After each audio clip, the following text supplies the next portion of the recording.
Good afternoon and welcome to High Street in Queanbeyan, where once again the skies are blue and clear as Queanbeyan City meet O'Connor Knight in the National Premier League. Round 12, two teams are looking for points to edge into that top four. It's 5th versus 6th. It's part of a double header after this one at 5:45. We'll be over the road at Strider Park as Monero Panthers seek to close the gap on Canberra, Croatia. They play Ugali Soccer Club, who've made the trip down from Griffith. My name's Russ Gibbs. Ian Worthington will be joining me very shortly, but first of all, I've got Billy Anel with me. Billy Anel, Tuggeranong United goalkeeper, under 18s, under 23s.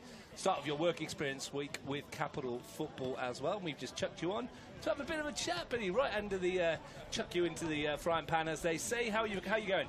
Very good. Excited for the week.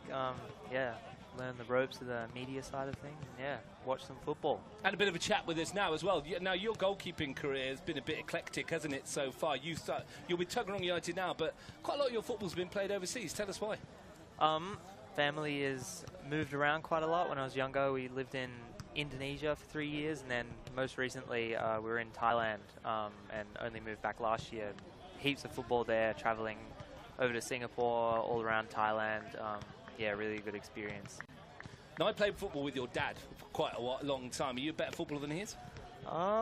It's difficult to say, but I reckon it's a pretty big gap. Yeah. I reckon so as well, probably. Now, goalkeeping is a real art form. What's brought you into that realm? Why did you always want to be a goalkeeper? But what drove you to be between the sticks? I always kind of thought of that question. I'm actually not too sure. I mean, when I was younger, I used to always, get so excited when I see a keeper make a top corner save or a massive 1v1 save in a game. I was kind of like, oh yeah, I need to be that guy on the field. So yeah, I kind of just forced myself to do it, and yeah, it's been going really well. It can be a really lonely profession, can't it? Because if you make a mistake, it more often than not ends up as a goal. How do you cope with that mentally at such a young age?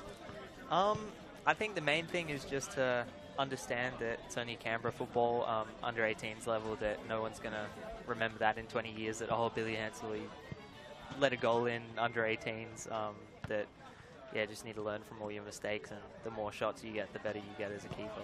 Now, you've had a shout at the under 23s as well this year as well. How's that step up been? It was very good. Yeah, it was a very good experience, and definitely keen to get some more minutes throughout the season. And will you be knocking on the door of Mitch Stevens a bit later on, and for Callum Cook and James Benevento, and trying to take their spot? It's a big step, but definitely work towards getting there. Yeah, definitely want to become first-grade keeper at some point. And now your family all play as well, don't they? Tell us a little bit about that. Yeah. My brother played this morning, got a good win, scored a goal, and then my other brother, he plays tomorrow as well, I think. Yeah, they're going really well in the top divisions. Yeah. All at Tuggeranong United? Yep, sure. And your dad's still running around as well. Well, I say running around. He's still on the pitch, jogging around. He's got a game this afternoon? I don't think so. I think he's got a game later tomorrow. No worries. Well, thanks for joining us, Billy. Great to have you on. I'm going to get you to chuck on with Ian. You've got some stuff to do in terms of talking about a day at Queanbeyan City and preparing some questions for post-match as well. But thanks for joining us. No worries. Look forward to having you this week. Thanks for having me. No worries. Billy Anel, Tuggeranong United's young goalkeeper, up-and-comer, and always like talking to goalkeepers. Special breed, Ian Worthington, much like people from up north. Goalkeepers, they're a special breed, aren't they? That's some introduction, calling me a special breed, or were you actually talking about goalkeepers? Could be both, really. A little bit of both. Anyway, thanks for having me on. Nice day again. Beautiful blue sky. It is, isn't it? Not a cloud in the sky today for this one. And I mentioned when Billy at the top of the broadcast there, these two teams are both knocking on the door of the top four, which, considering the way they started the season and considering the results that they might have had so far, Queanbeyan City on 11 points, so Connor on 10. Tuggeranong currently occupy that fourth place on 14. There's a real opportunity for both these sides, should they get a win today, to put pressure on Tuggeranong United ahead of their game tomorrow against Tigers. Well, Tuggeranong will certainly be watching this game closely and seeing what the outcome is, of course, and then see what they have to do. It's often easier in some ways to play before and put the pressure on those teams around you, and providing you get the right outcome yourself. Queanbeyan City, 8 home matches this season. This is their 9th, believe it or not, already. It's incredible that they've had so many home games. After this, they don't see a home match till August. Now, how much of that will be a boon or a problem for them? It's probably best exemplified by this statistic right here, Ian. In the 8 matches at this venue this season, they've only lost twice. They've only won once, which was against Monero Panthers in the derby, of course, but they have drawn 4 times. Next week, they are still in New South Wales, but they will be a stone's throw away for the return game against Monero Panthers. How have Queanbeyan City turned this into such a hard place to come in such a short space of time? Yeah, we can talk about the derby next week, which I'll be fortunate to be out with you. But Queanbeyan City, they make it a bit of a fortress, haven't they? And I know it's a cliche, but they have. You come here, the ground's quite tight. The whole stadium's a little bit tight. You know, the support that they have are vocal down this side to our left, and no doubt they'll be here again today. And then that just is heard very loud and clearly all over the pitch, and before you know it, you've just got a culmination of several different things that all comes together to be a bit of a powerhouse at home. Now the problem they've got today is a big one. Nico Abbott is not playing. He's scored most of their league goals this season, hasn't he? Only 4 players have scored league goals for City this season. Nico Abbott's got 5 of them. Jack Leverett, Thomas Blazewski, who's also injured, and Seth Bonnets have got the other 3. Nico Abbott, I understand, how would you say it? Redid his hamstring, not as bad as it was, just another pull in midweek in training, and they've left him out of this one, whether it's precautionary or not. It's a big loss. Yeah, you know more about what's happening with his body than I do, know him better than I, but what I know for sure is when you watch Nico Abbott play, there's always a chance, no matter how much possession and percentage of possession that Queanbeyan City have, there's a chance or 2 that come along, and it's usually Abbott that can put them away, and he gets on the score sheet so often over the last few years and this season, and he's that constant threat. Even when sometimes you think he's not involved in the game, that chance comes along and he often takes it. So with that in mind, that is a huge loss for Queanbeyan City today, and I'm very intrigued to see how they can learn from, well, not learn from that, just adapt without him. A tweak in a hamstring. I mean, Nico Abbott's approaching 40 years of age now. He's been around for a long time. He doesn't look it, does he? He's super fit for his age. I mean, considering me and you stood up here, my friend, just eating Peshkovitska from the canteen. We were loving that. When you get to that age, though, and you're playing as a striker in the way that Nico does, if you've got a slight twinge, it's probably best to have the week off, isn't it? Otherwise, you might well make it worse, and then they can't maybe do without him for 1 week, but maybe not more. When I get to that age, I'll let you know. And speak for yourself, mate. With you, I've just bought you a burger, and now you're just completely doing me on commentary. And it's a good job my wife's shopping, so she can't hear this. There's a reason people call you Mal. So, and it's not malnutrition, that's for sure. Not, and after that size of the burger we've just had, burger was decent, to be fair. Do get looked after at this place when we come, and the chilies are good. And you had quite a lot of chilies on your burger. I enjoyed the chilies on there. Yeah, I have the vegetarian option because I'm an athlete. So you just had the double burger with the extra cheese. There was a fair bit. Loads of carb on it as well. There was a fair bit of whatever that meat was in your burger. I can tell people that at home. Look at you here today as well with your Wallabies Lions tour beanie that you bought yourself as well. Getting into the spirit of things. It's beautiful, isn't it? I'll watch it from the comfort of my home and not go to any of the games and pay ridiculous amounts of money. So spent enough time this year sorting your Oasis tickets out. Look, you bought your own Oasis tickets, and now you're trying to flog them off to me. Yeah, I am. I think that's happening all over the world. People have double bought Oasis tickets who start next weekend in Cardiff, I'm led to believe. So if they're still knocking about in November, we might get the chance to go and watch them in Sydney. It's not a given, is it? Absolutely not. But yeah, looking forward to that one, and trying to find an Airbnb. I think that's where we got to. But yeah, it should be good. Looking forward to it. This game this afternoon, though, sun's out. Later on, over the road, Ugali take on Monero Panthers. Ugali lost Jace Dotson and Joey Seo, their 2 overseas imports in the transfer window, and they would replace them with 2 more. Hayden Hollinger and Dalia Tokarov will make their debuts this afternoon for Ugali. So 2 in, 2 out for them. Bottom of the table, long way to come again. All the bits and bobs that are going on around their participation in the competition as well. But to come to Monero Panthers and try and get a result today, it's going to be a tough one for them, isn't it? Oh, yeah, bringing 2 players in and 2 players gone out. So you've got to embed them into the team to start off with. And then you've got Monero Panthers to face at Strider Park, which is as they're showing every week this season, is not easy at all. And they've done really well at home this year, Mineiro, haven't they? And they've boosted their squad as well with the introduction of Conor Minott-Smith. And also, I understand this week, the signature of Nikos Kalfas from Tigers FC, which is another big signing for them as well.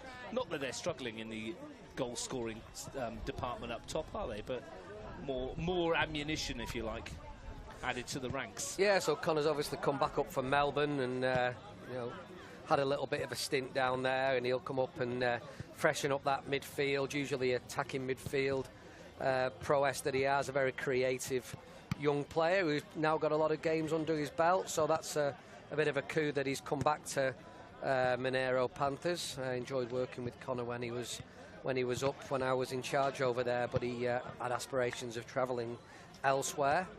So yeah, that's a big plus for Mineiro. And Nikos Kalfas, I only saw in a picture, and then he's back in a Mineiro Panthers training top. So you won't be getting any hugs off me for a while at Tigers, but that was our little thing. Now, speaking of Tigers, at the start of this season with your under-18s team, you made the, I would guess, bold decision to give a match ball every time one of your players scored a hat-trick.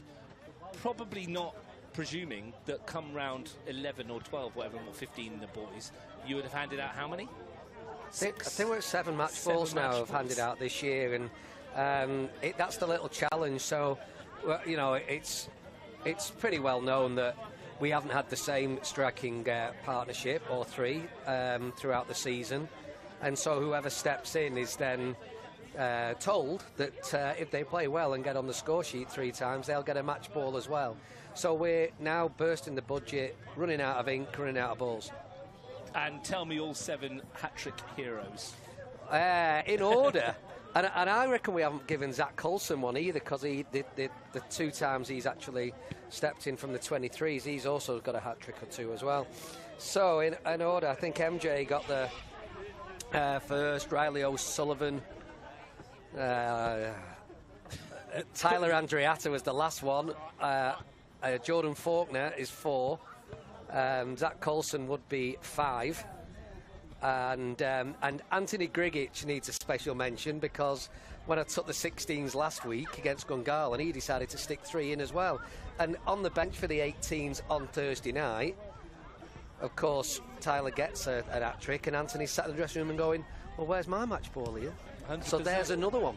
All these hat-trick heroes, and we'll hopefully be seeing a lot of them in first grade at some stage. Well, let's focus our attention right here as the referees are about to bring the teams out. Queanbeyan City's lineup for this afternoon is a 4-3-3. Nick Middleton will start in goal. Jack Leverett and Gabriel Ayola the fullbacks. The return of Nawal Guerrero alongside Christian Tokic is a welcome boon for the hosts. Marko Savkovic and Takuya Miyabayashi are the midfield holders. Daniel Roberts will take his place in front of them. Up top, Seth Bonnet wide one side, Noah van der Poel the other, and Abdurrahim Delahi will lead the line in the absence of Nico Abbott.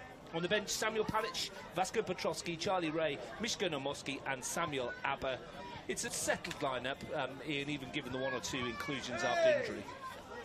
It's settled with key players missing, sadly, and that's the facts, that everyone around this ground will look out on that pitch and say Nico Abbott's not playing. Big miss for them. O'Connor Knights, well, they've got a few out as well. Their lineup is a 4-3-3. Marcus Smith makes a debut in goal, the youngster for O'Connor Knights. There's another debut at left fullback with Jack Marjoribanks starting for the first time in the NPL for O'Connor Knights. Connor Bill starts on the right of a back 4. Nick Dahl is partnered by young Josip Oida, who starts for the first time, having come off the bench twice this season. Harry Martin, Kobe Yari and Daniel Galich are a very young, inexperienced midfield trio.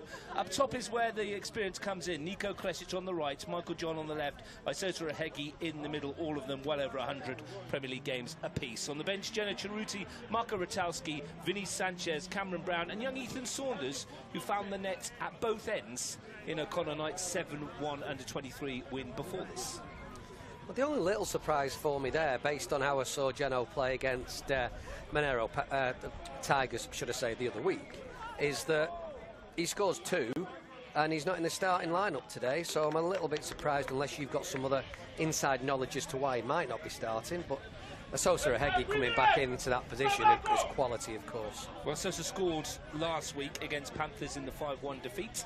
Maybe that's why he keeps his spot. Who knows? That's one for Nick Tyther and his team. Our match officials are Joshua Isaac in the middle, Thomas McGlade and Hyunwoo John are the assistants. As I mentioned, that game finished 7-1 in the under-23s. Queanbeyan City, Ian, scored inside 25 seconds in that game to go 1-0 up, and then, well, it fell apart for them. O'Connor scored 7. They had 2 disallowed as well for offside. 1 for offside, 1 for handball. Could have had plenty more. It just, the roof fell in the last, 13 minutes when they conceded 4 times, and those 2 disallowed goals were added as well. They did have 10 men. Finn Beasley was sent off, the goalkeeper. But, yeah, not ideal for the youngsters. It was a big... yeah, a big end to the game, wasn't it? Where I think, as we saw in front of us just before, I was speaking with Daniel Barbatano just before. He left with his dad, and he said he think he might have concussion because he took an elbow and had to come out of that back line as well. So I said to him, next time just get your elbows up higher than the strikers and look after yourself. And he said, yeah, I probably didn't. So, I mean, bit of a learning opportunity for Daniel there. But yeah, this team capitulated after that. Nico Abbott, he's got his kid on over there. I spotted him just coming on. I've just looked on your team sheet and gone, he's even got his boots on, hasn't he? Yeah, he wasn't on the lineup. I don't think they put him on the bench. Let me have a quick look. They haven't. So unless he's over there as a coach, he's probably... He's going to give it the old John Terry when they win, isn't he? And just get up there with his kit on. No, he's sat down to the left of the bench. Looks like he's doing some stretches. He probably went out for the warm-up to stretch it out, yeah. Yeah. So we wait for kick-off. Quick check on the nets, and off we go. Abdurrahim Delahi made his return to the Premier League in the draw here a couple of weeks ago against Queanbeyan United. Last week, Queanbeyan went down 2-0 at this venue to Canberra, Croatia. Wasn't the worst performance, wasn't the best. Marko Savkovic, who's on the bench that week, started that one. That was his first ball forwards. Another attempt to send it. Nick Dahl playing in central defence today. Michael John brings heaps of experience. 157th time he's played in the National Premier League. The Knights have, in fact, won just 2 of their last 6 games. But despite that poor run of form, they have managed to score at least 1 goal in each of the last 7 outings that they've had. So hope for goals today. Martin will give the Kresic. Ayul intercepted, read it too easily. Opportunity to maybe send this in the air. It took too long. Second bite of it, though. And then looks for Noah van der Poel, who's offside. In Noah van der Poel, we've seen play wide on the left and at left back this year, and in left midfield. So every position down this left side. What's his best in your view? Well, in the modern game, you've got to be able to do all 3, haven't you, depending on the formation that you play. And I think he's always preferred playing a little bit higher, so left midfield, left wing type of player. And he's got Ayul behind him, hasn't he? And every time I've watched him this season, I've been impressed with him. He's athletic, he gets forward, his timing of his challenges is good, and yeah, he's started well as well. So a good start down this left-hand side. Goal kick taken by young Marcus Smith in goal today. The substitute goalkeeper is Cameron Brown. Christian Nell, who's the regular #1 at O'Connor Knights, I understand is not injured, and he is available, just not selected on the match card today, which is an interesting one. He all sends it forwards. Well, it's very interesting considering that the window is now shut, isn't it? And it's he's hardly looking to move somewhere unless he already has. But yeah, very strange that he's not in goal today. Obviously, we don't see what happens in the week, do we? Yeah, we mentioned that a long time. They make their decisions, but opportunity for young Marcus Smith. Nick Middleton returns to goal today, having been left out for disciplinary reasons internally last week. Finn Beasley made a first-grade debut last week against Canberra, Croatia, and then is sent off today for dissent. It's funny what a week can do in football. I don't know whether he... well, we got here at half-time, didn't we, in the 23s? I was here all day, I saw it, yeah. OK, well, what happened then? Because well, I wasn't here. Conceded a goal, got cleaned out the centre forward as he conceded a goal, and then the centre forward said something to him, and I think he responded in kind. or if worse. Which meant the referee sent him off. Here's Van der Poel. It's broken for him, and he's chucked it home. Noah Van der Poel inside the penalty area. 3 minutes in. It was a fortunate ricochet, but Noah Van der Poel is on target for the first time this season, and the hosts are in front early. And that's what happened as a wide player that we're only speaking about Noah Van der Poel a couple of minutes ago. When the ball is on the other side of the pitch, and the formation that Queanbeyan City have got, you've got to come inside. You've got to really narrow off towards the penalty spot and 6-yard box. And as that ball's been looped high in the air, O'Connor's goalkeeper didn't come for it. It fell nicely to Van der Poel, who just passed it with great composure in pretty much the centre of the goal. Only the 9th goal that Queanbeyan City have scored this season. 8 of them have come at this venue. The odd one out was Seth Bonnet's match winner away at Ugali. And the perfect start for the home team. And a goal which pushes them up to level on points with Tuggeranong United.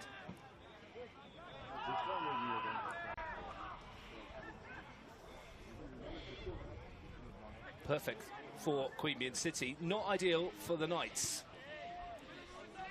Here's Roberts. It's a bit of a baptism of fire for the O'Connor Knights left back as well, because did you not say he's making his debut today? Yeah, young Jack Marjorie-Banks, Brindavella Blues player. And debut for the Knights. Debut for the Knights, and they've sort of put him under a bit of pressure early doors. There was a loose back pass just before. And yeah, the finish from Van der Poel was assured once it broke to him. And that was the second time it's come down from that right-hand side, how it started. Well, Middleton sends it forward. I've seen Jack Marjorie-Banks play quite a lot over the years. Here's Abdurrahim Delahi. But again, it's coming down that right-hand side. Every ball from a deep area. And yet again, they're trying to really expose and pick out that right-hand side, the opposite side to us. Delahi's ball in, ricochets off. It'll be a corner kick for Queanbeyan City, who started brightly. And this will be first opportunity of the afternoon for the Twin Towers at the back. Naul Guerrero and Christian Tokic to make their way into the penalty area. Tokic, one of several former Knights, lining up against his old club this afternoon. Another one of them has the ball in his hands, Daniel Roberts.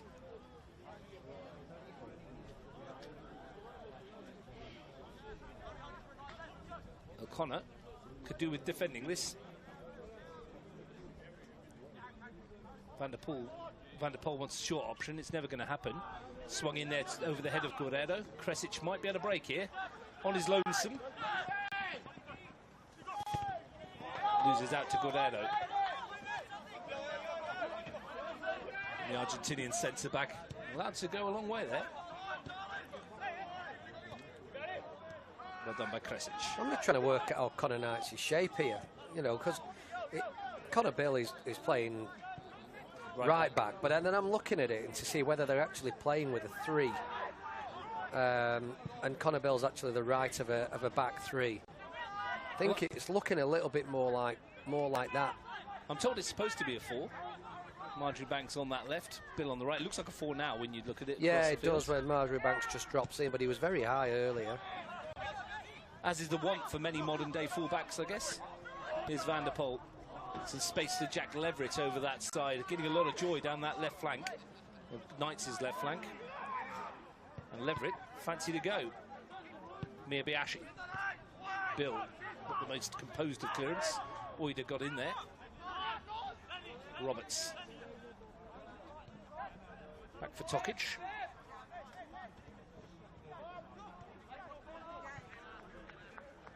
Plenty of time for Guerrero. Here's Roberts again. Queanbeyan City happy to keep hold of the ball. They've conceded 9 goals in 8 home matches in 2025. They have shipped 11 in 3 away games. And earlier this season, these two met in round 4, and O'Connor Knights won by 6 goals to 0.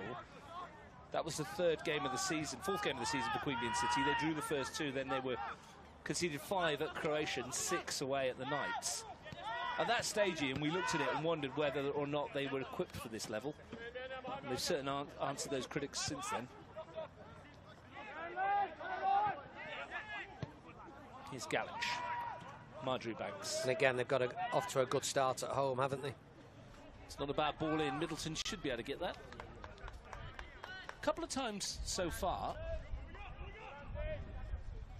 the wind seems to be picking the ball. I don't know if you've noticed it drop quite dramatically when it's gone over a certain height. Well, I mean, I suppose that O'Connor could use that as a bit of an excuse for the first goal they conceded, because it did get crossed into the sky quite a lot. His Bonnet's on the overlap, looking to swing it in. Van der Poel couldn't quite get there. Roberts will retrieve. Couples waiting for it in the middle. He's overhit that though. Marjorie Banks let it go, and Bonnet's been flagged offside. Surprised Roberts didn't have a pop there. Once he got back into the right, there was a lot of room. Sort of falling on his right foot, isn't it, in a good space, and we've seen Daniel Roberts hit them from there before, so yeah, you're right, a bit of a surprise that he didn't have a pop. Yotsiboida played it forward. Here's Michael John. Two players at opposite ends of the NPL career spectrum. Here's Nick Dahl. Connor Bill. Dahl again. City happy to sit everyone behind the ball. And that's not a good ball from Connor Bill. Well, you know, there was no pressure on the ball for Connor Bill, so it's good defending from Queanbeyan City just to drop that line and stop Asosa Ahegi running in behind the back line. They've dropped that deep that there's no space between Queanbeyan's back line and the goalkeeper. So, yeah, a good mid to deep block that Queanbeyan City seem to have out of possession.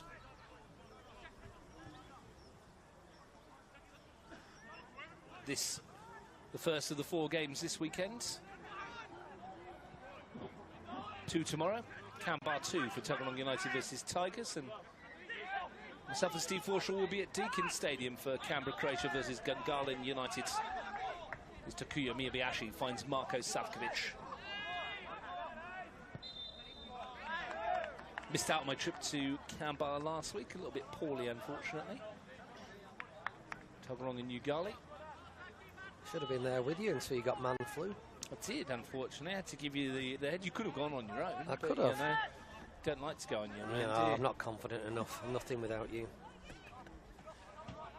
Hence asking me to go to Oasis with you, isn't it? On the other side of the world for the second time. A true I story. just can't cope. Hold your hand at the airport, that's what it is, isn't it?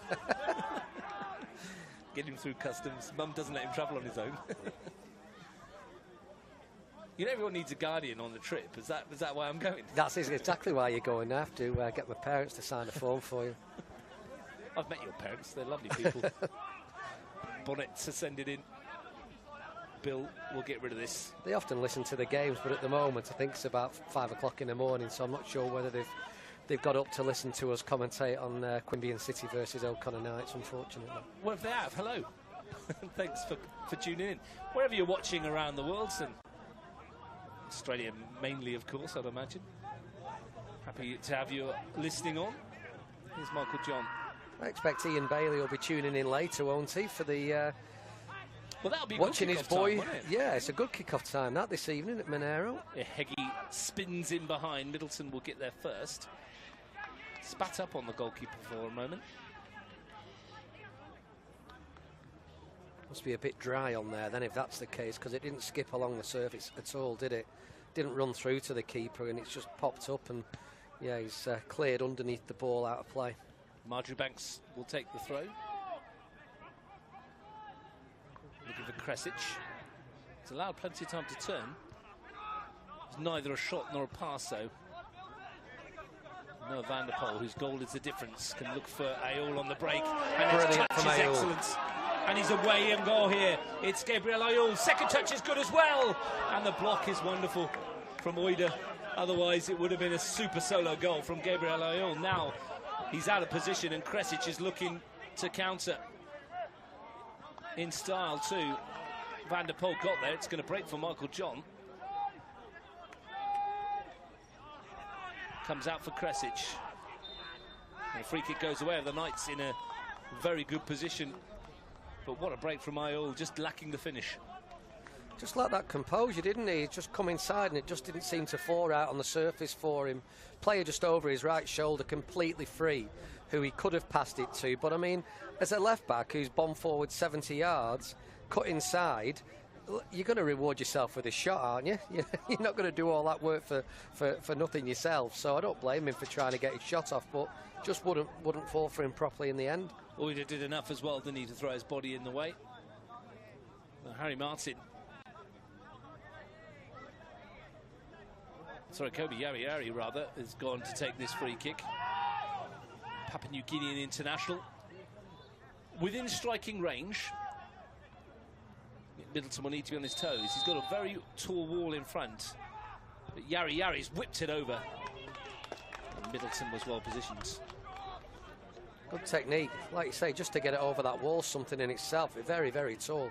That's one of the tallest walls in the league, though. He's got a very interesting story, Queanbeyan. I was editing it for the new Extra Time magazine that I'm putting together. We'll be able to read all about that, about how he got selected to play for Papua New Guinea. Amongst many other stories as well. Don't ask me when it's due, when I've finished writing it, I guess. All in good time. It's good. It's going well so far. We've got a fair few features already done. All the sponsors are on board, which is the main thing. Roberts will take the corner kick. Once again, that tall wall has transferred itself into the attacking zone. Roberts to whip it in. Tokic was who he was aiming for. Harry Martin met it. Again, Roberts can do better there, can't he? And O'Connor has to do so well trying to get him on the counter-attack. Here's Kresic. Held up nicely by Savkovic. And then hunting in packs, Miyabiashi and Savkovic get there first. Now Delahi, if he keeps this in, there might be problems for O'Connor Knights. Only Van der Poel the hit. They didn't exactly get up there in numbers in support, did they? At any great shake. Well, it was counter-attacking a counter-attack, wasn't it, really? So there was disjointed from back to front for both teams, and just trying to catch their opponents out. There's a turnover again here. Savkovic was picked off by Galic. Noel does enough. Bright start to this contest. We've had Queanbeyan, City lead by 1-0. A first goal of the season, as I mentioned, from Noah Van der Poel, and he is third in the NPL. He's playing his 49th match today. So all being well, Noah Van der Poel will bring up his half-century of Premier League appearances next week across the road. That's Strider Park in the derby. And that's against one of his former clubs. Roberts stabs it forward. If I'm right, he was a Monero junior, wasn't he? I believe so. Have you seen his dad today? He's often here watching. He's usually around. Richard is usually around the place, yeah. Unless Leo's playing somewhere as well. Splitting his time, of course. In fact, is Leo not playing over the road at the moment for the 23s? 3:30 kick-off, quite probably, yeah. Not that we monitor the the movements of the Van der Poel family, but yeah, they are split across two at the moment. He's not too far away if he wanted to bob across. Maybe a half there and a half here. I probably would have started with a half here and then gone over there, wouldn't you? Because then you'd have to come back. There's another game over there. It don't start till 3:30, and he could have got the first half hour in here as well, couldn't he? There's so many options. There is for the Van der Poels, like we run his life. Just let him be his own man. He's not even give us permission to talk about him, and here we are, running the life of the Van der Poels. He'll be able to tell us at some stage. He'll listen to this back and he'll be able to tell us what he's actually been doing. We'd love to know. Yeah, we'd love it when our viewers would talk absolute nonsense about him. Anyway, he might even be here. He could well be. It's Guerrero. Ale. Miyabiashi. If anybody else watching knows where Richard Van der Poel is today, please let us know. Look, I mean, if you're just watching, let us know. We like to know where you're watching from. Nick Dart, what you're doing? Maybe you're cleaning out the garage and watching it on a screen somewhere else. Here's Delahi. Got a chance to take on Oida.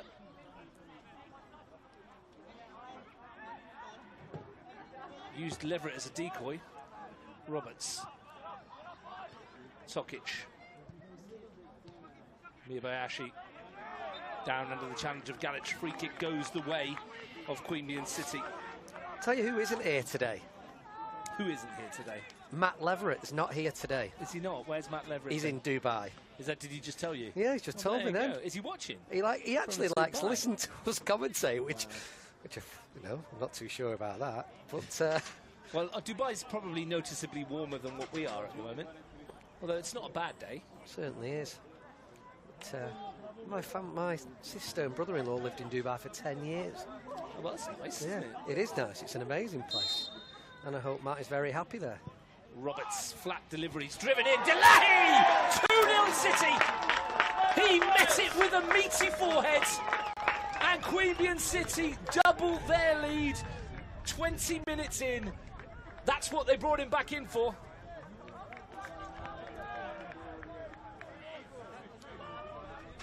What a great ball.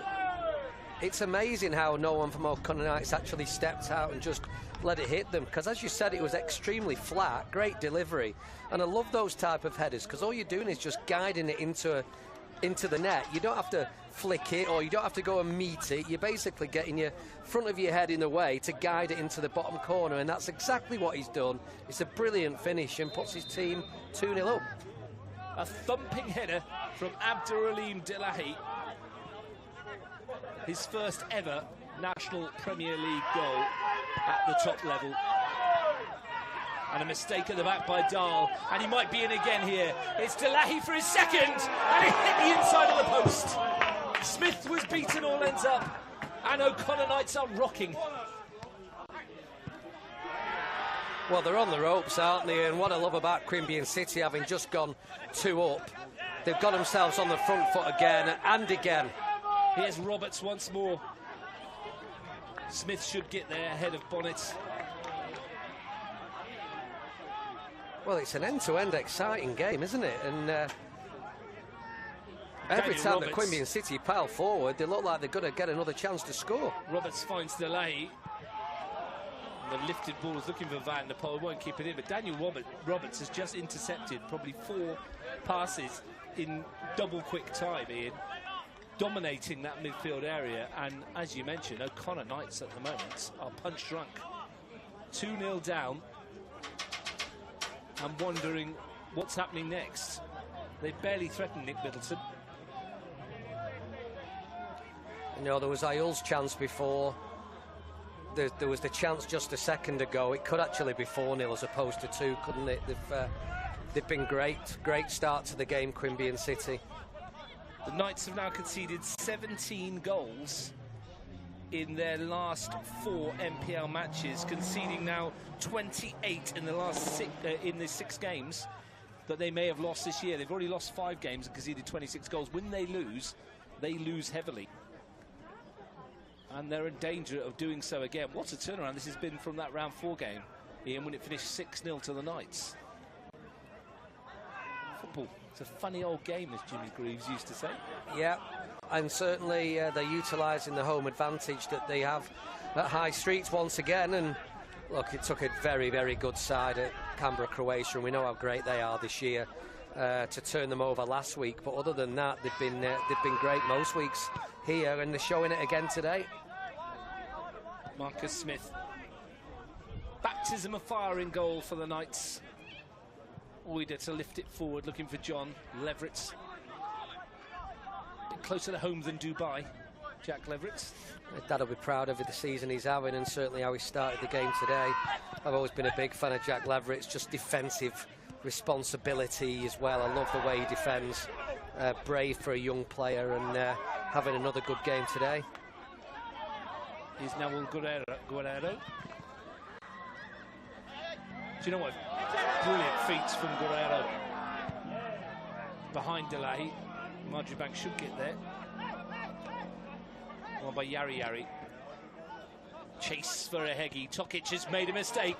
It's Isosa Ehegi. A chance for the Knights, and Ehegi's put it wide. A glorious opening for O'Connor to get back into the contest, spurned by their main man up top.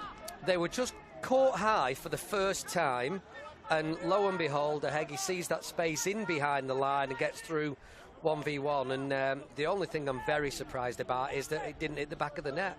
That would have turned the game on its head, maybe. An extremely poor finish from a player who's scored 72 times in the National Premier League. He was centre of goal. He could have picked either side, and he's picked the wrong side of the post. Just go back to Jack Leverett. Jack Leverett, if he does nothing else in his entire career at Queanbeyan City Football Club, he'll forever go down in City folklore as the man who scored the match winner in the derby here earlier in the season with, let's be fair, was a cross shot that looped over the head of the goalkeeper and dropped in. Doesn't matter how they go in. And it gave City a famous 2-1 win. One that the Panthers are still smarting from, and one which I'm sure there'll be plenty of talk about in the week leading up to the return fixture over the road next weekend. Well, Jack will be hoping he can repeat that cross. It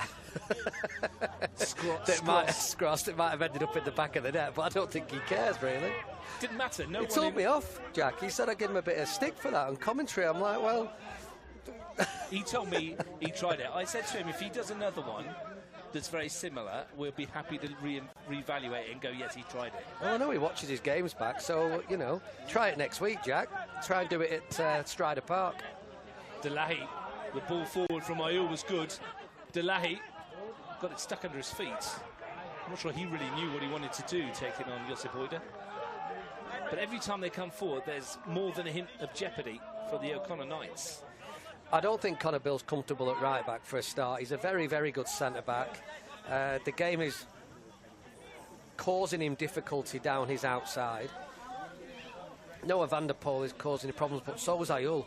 And there's almost like 2v1 opportunities out on this left-hand side here. And he has got a very long throw here, Gabe Ayul, which is why Tokic has positioned himself in front of Nick Dahl, looking for a flick-on. This might be another problem for O'Connor. It's in towards Tokic. Stabbed away by Martin, and we'll go again. 20 minutes to the break. Queanbeyan 2, O'Connor 0.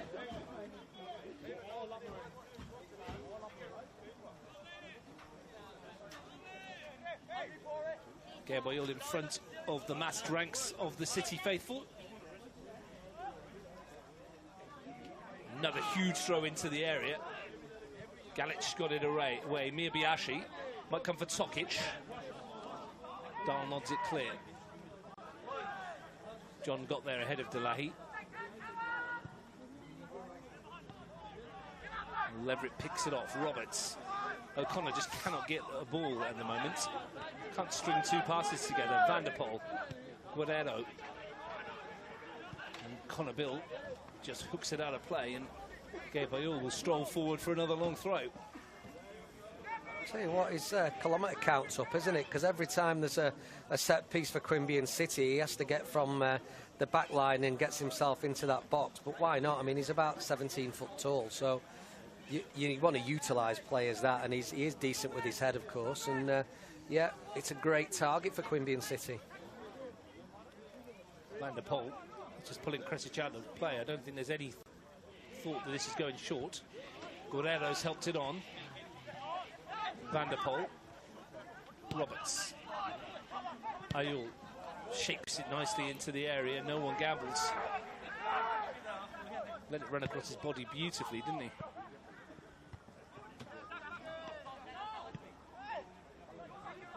I mentioned at the start of the broadcast, it's a very young midfield three for O'Connor here. Ian in Harry Martin, Kobe Yari, Daniel Galic.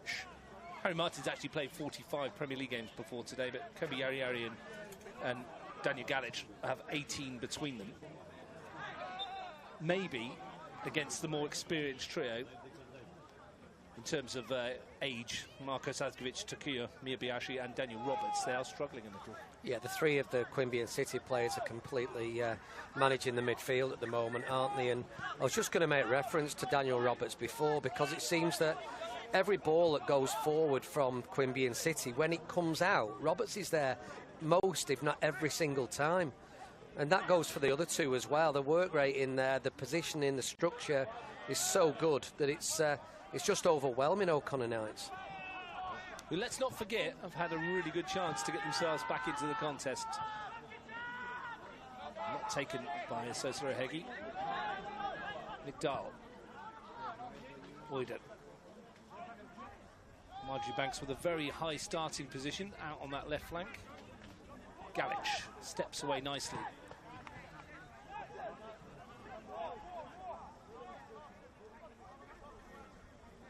Talking to Billy Anel, we were talking to at the start of the match, Ian. And off air, I was talking to Billy about being here. He made his 23s debut, I think it was, here. Tells us those dugouts are incredibly warm because the sun hits that metal and it cooks you in there, which I guess on a day like today is not too bad, is it? Well, it's lovely when it's, you know, not 38 degrees that Matt Leverett's currently in it, 20 past 9 in the morning. I guess pre-season would be horrible. But this time of year, it's great, isn't it? But going sitting in an oven in, like you say, March time, it's probably not the nicest place to be. But, yeah, it's a winter sport, isn't it? So maybe it's quite useful over there. You can't see anything for the sunlight. Which is why the coaches generally have a right old shout about things. I can't see anything, and you can see here that he's got his right arm above his head in the O'Connor Knights. Well, actually, if you look, they've all got their hands above their head, so none of them can see with the sun facing them. Warm or not, they can't see. We did. John came short. Roberts stuck to him. Oida. Martin. Bit of a loose touch. Miyabayashi was quickly on it. Van der Poel was to look for delay. The first time might have gone a little early there. No, Van der Poel. He had Gabriel Ayol busting a gut again. I think when as a left back you set off running forward like that, you're clearly trying to overlap to get on the ball in a wide area, and Van der Poel just could have delayed that pass then. He didn't need to force it forward as quick as he did. Just get Ayol on down this left-hand side. In the last 3 NPL matches, the Knights have scored 4 times. All of those goals have been scored within the opening 45 minutes of a match. So current form is suggesting that their second half performances haven't been good enough. And yet here they are. What are we, half an hour in? They find themselves 2-0 adrift. Savkovic. Tokic.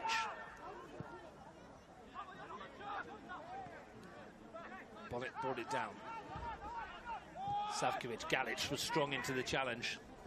And now rampages forward. That's a really good tackle from Tokic, though. Roberts finds Savkovic. Marko Savkovic, perpetual energy. Leads by example, the skipper. And that's a nice exchange with Van der Poel. He just showed too much of it to Dahl. Yari. Hegi rolls his marker brilliantly, uses his strength and gets the free kick. Quite right too. And I think Christian Tokic is going to see yellow for that. And he's acknowledged that. He's got too tight. He's been rolled by Hegi. He should know him better than that, because it's something that Hegi does extremely well. He's getting away, and yeah, that's the second foul given away. My records might not be fully accurate, but I think that's 4 yellow cards for Christian Tokic, which will mean he will miss the derby next week, if that is the case. And that will be a big miss. Well, look, there's a sense about that's the risk you take when you play the game, isn't it? They'll accumulate, and that's what you'll get to eventually. What a game to have to sit out. Marjorie Banks tasked with it with her left foot. Launches it into the area. Guerrero won it. Van der Poel. It's come off Connor Bill and fallen straight for delay. He couldn't have placed that any better if he had tried. There's Roberts. Roberts just picking up those second balls again in midfield. A little nibble on Connor Bill there. Yeah, 2 former teammates. Hand of apology for Daniel Roberts. Probably didn't need to go to ground on the second one, just a bit over-enthusiastic.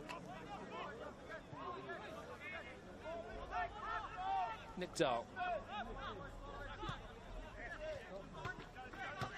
Galich, he's been busy, hasn't he? Kresic into the area.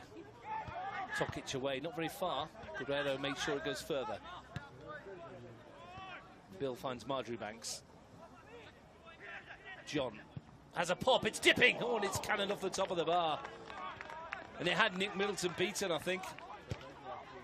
And the vicious dip hits the woodwork. It's a shot in anger from Michael John, isn't it? It was a tremendous strike. Just dipped over the goalkeeper and hit the crossbar. He's really unfortunate. Shot from nothing, but fantastic all the same. He's got that in his locker, hasn't he, Michael John? Minimal backlift and a lot of power. Struck it really well. He has got a pretty good goal-scoring record. 51 goals in 156 games. Here's Seth Bonnet. 1 in every 3. It's not bad, is it? Yeah, not bad at all. He's had a good career, hasn't he? Been around a few clubs as well. The transfer window has shut now, and it's been one of the most remarkable mid-season windows that we can remember. A stack of players moving left, right and centre, and Canberra Juventus seem to be signing anyone with a pulse at the moment that's played NPL. There's a lot of players from the level above that seem to have left the clubs in this window and gone to Juventus. One of them from here, Michael Adams. Well, a couple, in fact. James Lavella as well. From the O'Connor Knights, I should say. Josh Gaspari from Gungahlin United has signed for Canberra Juventus as well. I thought he was immovable from that Gungahlin side. When he comes back from the US, he's straight back in there, and yeah, surprised. But yeah, big intentions from Juventus over the last few weeks, and attracted a lot of quality players, haven't they, who've gone in there.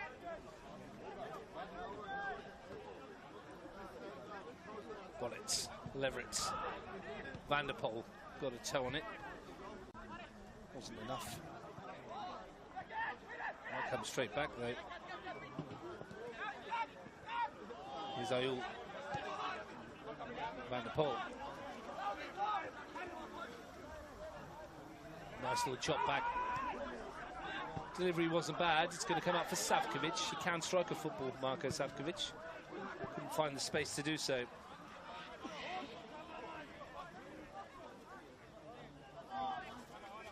Yeah, the Canberra Juventus lineup for this afternoon, for what it's worth, Ian.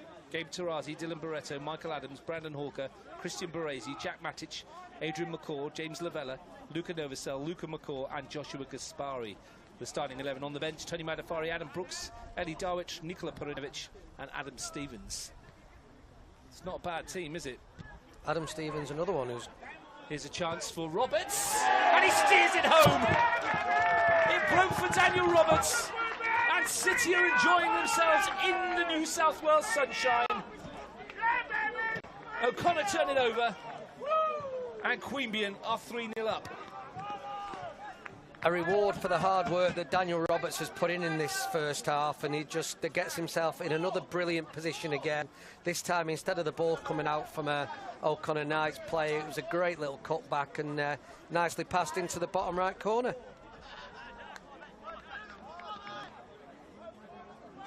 City having a day. 3-0 to the good.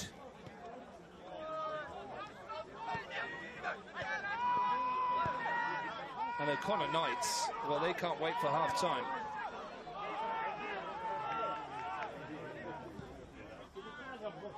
The ricochet was slightly fortunate, wasn't it, the way it found its way from the initial cutback, but they won't care.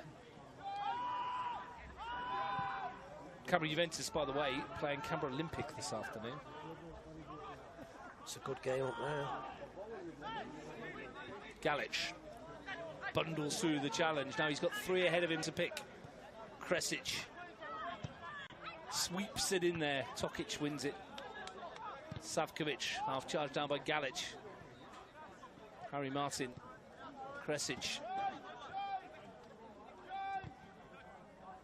Poor old Marcus Smith on debut. Picked out the net 3 times. Nick Dahl.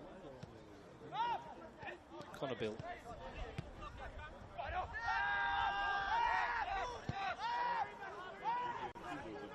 But Galich has worked the hardest in, I think, there for the Knights. Ian, he's been throwing himself around in that midfield. and trying to inject some pace going forward. Yari's pass is picked off. And the stretch was Martin.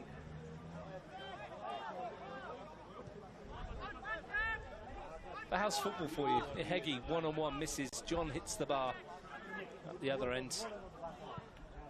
3 in the net. Delays hit the inside of the post as well. Could have been worse.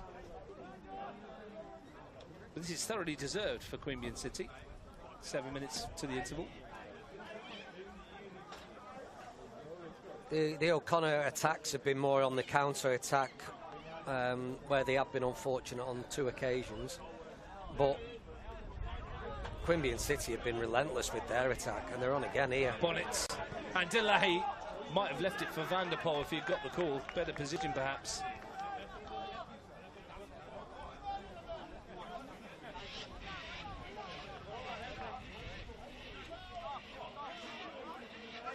This already the most goals that Queanbeyan City have ever scored in a National Premier League first grade fixture. Ayul. Delahaye's bent the run in behind. You get the feeling as well, Ian, they're not finished yet, are they? No, I mentioned a bit earlier that when they went 2-0 up, they just got back on the front foot again and started to get at O'Connor Knights, and really testing that back line and the midfield that O'Connor Knights have got out today.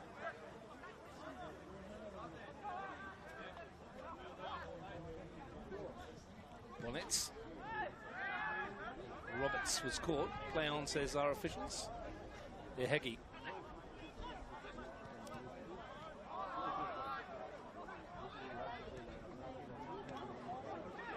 Boyder and trouble. Dahl will need to get rid of this. Hale enjoying himself today. Like you mentioned earlier, he's had a very good season. Queanbeyan, that's a really good ball as well. I wonder if there's a certain Argentine leaning against the post over there who's thinking, geez, I'd like to be playing today. Or maybe he's just looking at his team going, yeah, you're doing brilliant without me, keep going, eh? Loves his goals, though, doesn't he, Nico Abbott? He does. Unfortunately, his team's doing it for him so far. We mentioned before the kickoff, when we talked about the goals, and Nico Abbott's got 5 of the 8 they'd scored before today, where the goals might come from. Well, we've had our answer all over the place. 3 of them so far. Savkovic, Guerrero, Roberts, who's been top class, and that's a nice ball too to Miyabayashi. Takuya Miyabayashi against Yari.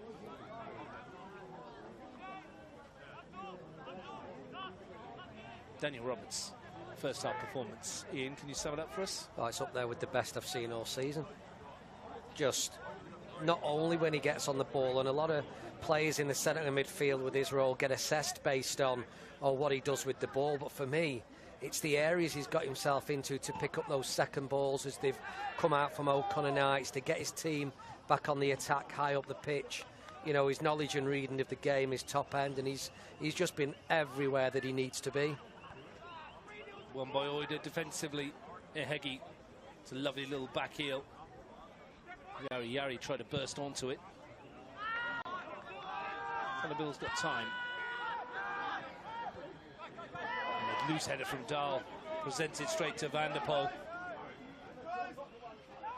Martin tries to slow down the attack, does enough.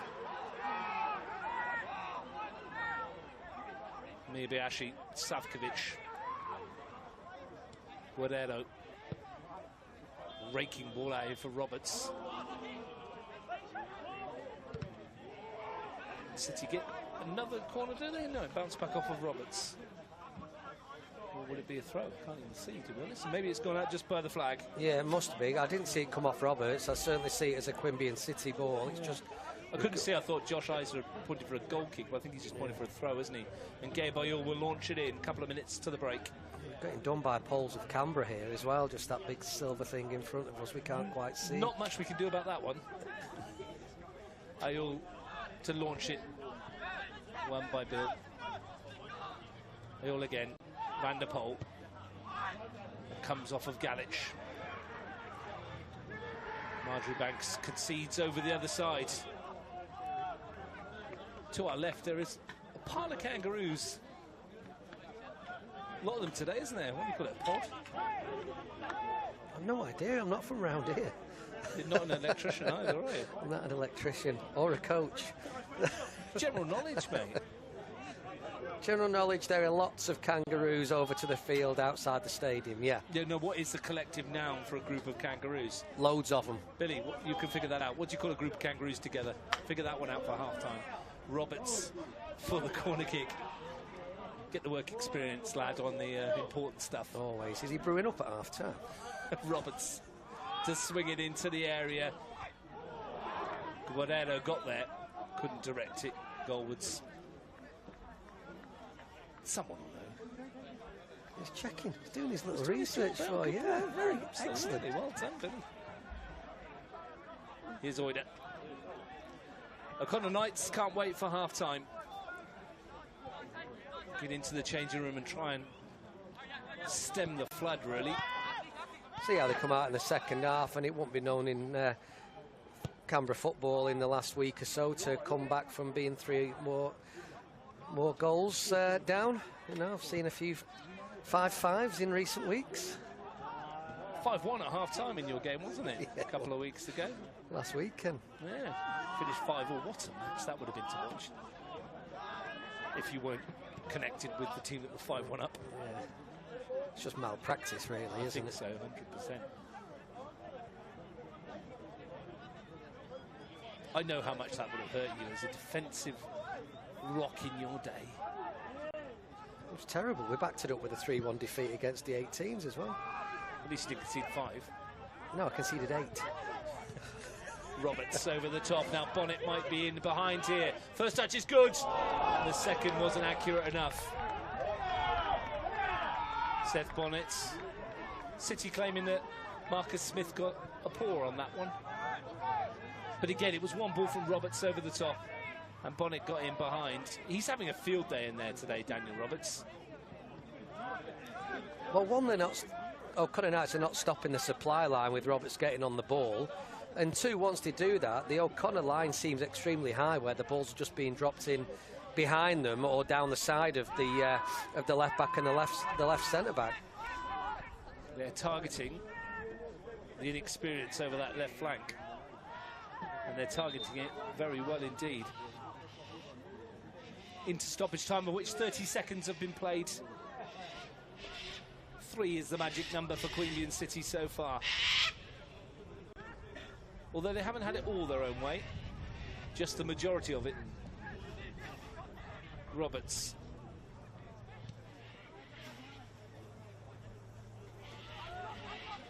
These two know each other fairly well from their time in the CPL. They fought against each other trying to gain promotion. O'Connor were the first to get over the line. City followed at the end of last year. Delahi. Yari. Martin. Kresic. Slides it for Hehegi. Marjorie Banks offering down that flank, but Christian Tokic is too strong. And that'll do, says Josh Isa. Ian Worthington, a very good first half from Queanbeyan City. Could not have asked for much better. They'll go into the changing rooms comfortably ahead. They've been relentless with their attack. They've been extremely good with the forward passes and ruthless as such in the front end, in front of goal as well. A very comprehensive first half and dominating a very average O'Connor Knights. Taking advantage of the ricochets that fell their way. Noah Vanderpool did so first time in the 3rd minute. Daniel Roberts did so in the 36th. In between times, Abdurrahim Delahi with a thumping header to make it 2. And at half-time here at High Street, Queanbeyan City, well, the fortress of High Street, looks like it might strike again. It's 45 minutes still to go, though. O'Connor Knights need a miracle at half-time. It's Queanbeyan City 3, O'Connor Knights 0.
Welcome back to High Street in Queanbeyan, where at half-time Queanbeyan City lead by 3-0 against O'Connor Knights. For those of you that were with us in the first half, Billy Ansel's earned his money. Not that we pay the work experience people anyway, but a group of kangaroos in is a mob or a troop. There you go. Learned something new today. I did, thanks. That'll be on my citizenship exam, no doubt. No doubt indeed. Nice mob of kangaroos. Kenrick Winchester the other week was questioning about was it the 12th man he was saying that would be on a citizenship yes. Have you listened question. to it yet? No, you said you were going to send it through to me. He did. No, well, him and you, actually. Okay, I've got it on CD somewhere. Do you still have one of those? That's not like the commentary guys, is it? Yes, that's them. Oh, so Michael O'Rourke, Chuck, my cousin. He would know all about it because he's a cricket fan. He has it in his car all the time, so I know exactly what the 12th man is. That's the 12th man. Speaking of 12th man, nobody's brought one on, it doesn't look like, out there at the moment, which is maybe surprising considering O'Connor Knights' fairly tepid first 45 minutes, or in fact, is there now going to be a change? Let me have a quick look. There is. Vinny Sanchez is gone out there wearing number 8 in the middle of the park, so we will see who he's replaced. Is it Martin? No, Harry Martin's still there. I think it's Kobe Yari who's not out there. Vinny Sanchez on for Yari. Martin is just about to receive the ball from kickoff, I expect, by the look of it. Well, 45 minutes for O'Connor Knights to, well, what would you say, Ian? Still hope of getting an unlikely point, or at least save some face? You've got to have hope. The O'Connor Knights coach will be suggesting that there's hope. At 3-0, you can't just give this up. And, you know, increase work rate, increase willingness, increase recovery, runs through midfield to match how well Queanbeyan City did through midfield in the first half. And yeah, that's what you've got to get the best out of a team who just didn't really perform in the first half. Here's Connor Bill for the Knights. Oida steps away from the first challenge.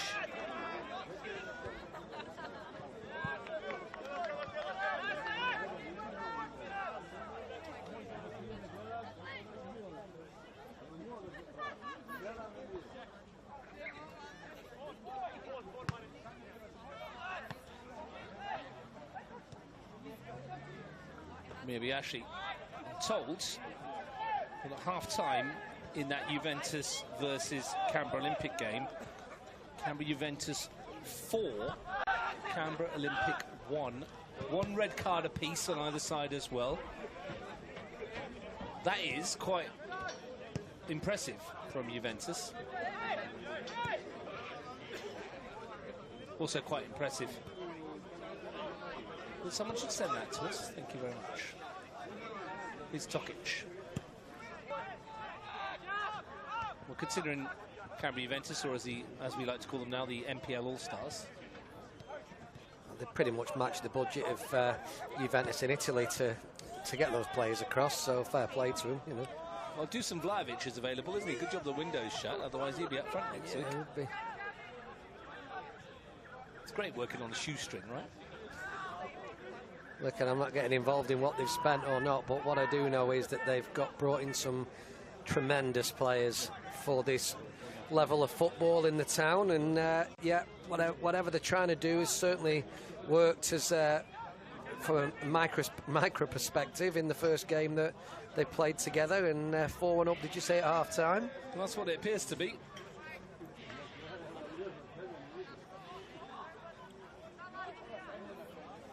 Some starts, if that is the case. But as you just mentioned, 3-goal difference here. There is hope. Miyabiashi sends it forward. Bonnet finds Miyabiashi, looking for the return. Delahi has got Dahl in a little bit of a pickle. Managed to force his way out of it.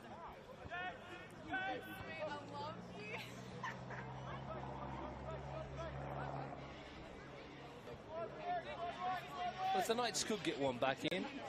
And there was a shout in the first half when Heggie should have scored. Michael John hit the bar as well. And they might be able to cause a few nerves. Smith. They had two great chances, didn't they, O'Connor Knights? And the sooner they can get another one of those and convert will just cause a little bit of pressure on Queanbeyan City.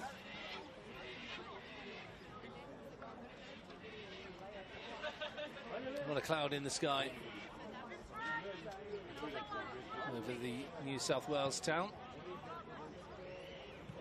One of those peculiar facets of our competition locally here, Ian, that there's two Capital Football National Premier League first grade matches this afternoon, and both of them aren't in the ACT. Both of them in New South Wales.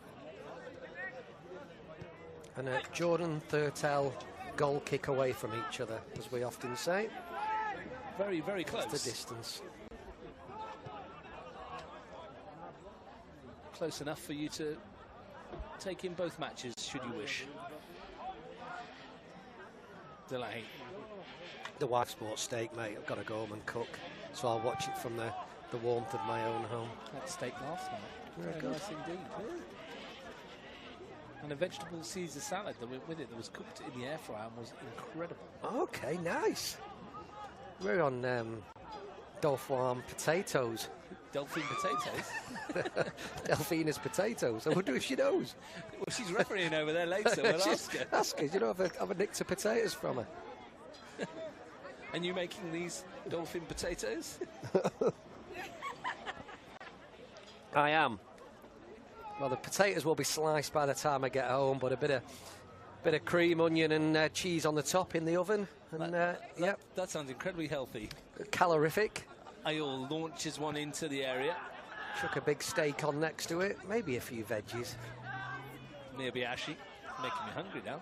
Roberts. Referee got in the way. It came off of Josh Isa. Not quite the carver he had over in the UK. Oh, that was brilliant, wasn't it? You're having more of that Look, in we January. shouldn't be talking about food at all, but I mean, while we're talking about food on the carvery, some of the young boys that went into that trip with Football Canberra had never tried some of the stuff that was in the carvery, vegetable-wise, like parsnips, gammon steak, all that kind of stuff. They hadn't tried all that kind of stuff before, so what a great chance. Cultural experience. It is cultural experience to get really fat in England. Heggie spins in behind. Wins the corner off Ayol, and just the last part on that, horseradish sauce. So some of the boys hadn't tried that before. Yeah, it did. It was good that they were adventurous with a good old English Sunday lunch or whatever evening it was that we had it. But yeah, it was great to see the boys refueling after what was a pretty busy football day. Only had a very small plate. Kresic whips it into the area, and Middleton got a hand on it and was fouled in the process. He only had a very small plate. It was 6 foot high though, the plate, wasn't it? It very small. Everything you had on it. Piled with the food, yeah. Absolutely.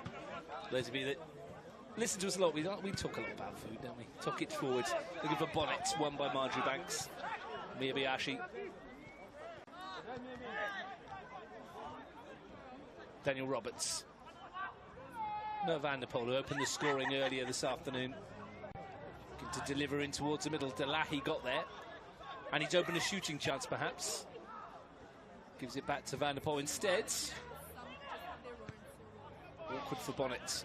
Bonnet gets his body facing the right way, he scores there. He just sort of gets in the box a little bit too early. Yeah, player down on the far side. Queanbeyan City kindly putting the ball out. It's Connor Bill, I think might have rolled an ankle. Gives us a chance to remind you that tomorrow Tigers take on Tuggeranong at Canberra 2. Myself and Steve Forshaw at Deakin Stadium for Canberra Croatia against Gungahlin United. Canberra Croatia found out in midweek who their Hahn Australia Cup round of 32 opponents will be, and it will be the Metro Stars from South Australia, who are currently, I think, 8 points clear at the top of their division. Former National Premier League champions of Australia in 2014. They won the whole shebang when we had a final series with the winners from every state. So it's a tricky prospect for Canberra Croatia, but they will be playing at Deakin Stadium. Yeah, they'll be at home here, so hopefully there'll be a great crowd on for that. I'm really looking forward to that game. It's a good draw for them. It's probably one of the top draws outside of drawing an A-League club, and yeah, they'll come up from Adelaide and be a very, very strong opponent. But look, how good have Canberra Croatia been this year? You know, from 1 to 11 players coming off the bench, some of the big wins that they've had. You know, they've been fantastic all season to date, and you know they certainly will be up for it at Deakin Stadium that evening. Ironically, the team out before them was Darwin Olympic, and the team out after Metro Stars was South Hobart. So out of those three, they probably got the toughest trio of one of the trios they could get. But you know, that's football, and they've got a home tie. Details of their fixture will be forthcoming. Niko Kresic has gone down. He's struggling a little bit. He's holding his ankle as well, his left one by the looks of it.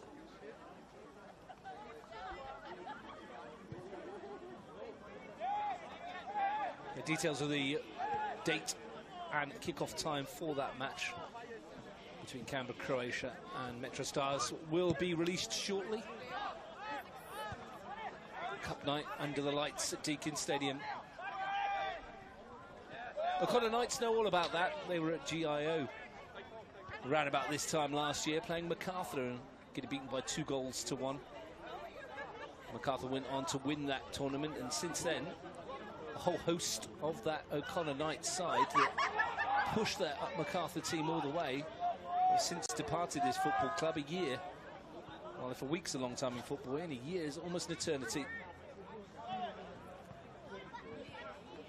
Well, the goal scorer on that evening for O'Connor Knights will be plying his trade for Monero Panthers perhaps this evening.